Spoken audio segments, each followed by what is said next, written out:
21 лютага ва ўсім свеце адзначаюць міжнародны дзень роднай мовы, дату, закліканую нагадаць аб каштоўнасці моўнай разнастайнасці і культурных традыцый.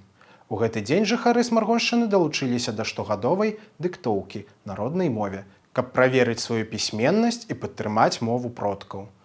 Традыцыйна акцыя аб'ядноўвае школьнікаў, студэнтаў і старэйшае пакаленне і даказвае, роднае слова па-ранейшаму гучыць з гонарам і ўпэўненасцю. Штогод 21 лютага ва ўсім свеце адзначаецца дзень роднай мовы. Супрацоўнікі нашага прадпрыемства Белаграпромбанка упершыню прынялі ўдзел у гэтай акцыі. Сёння мы удзельнічалі ў беларускай дыктоўкі, таму што родная мова – гэта і культура, і спадчына нашага народа.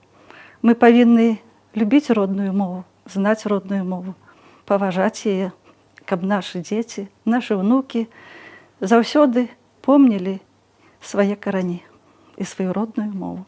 Упэўнена, што я напісала на найвышшую адзнаку. Па сённяшняму гэта на 10 балаў. Я, может быть, і самаўпэўнена, но мне так здаецца.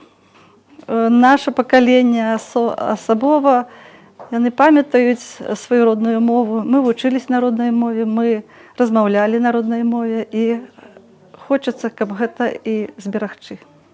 Наша прадпрыемства, работнікі нашага прадпрыемства ўпершыню прынялі ўдзел у гэтай акцыі.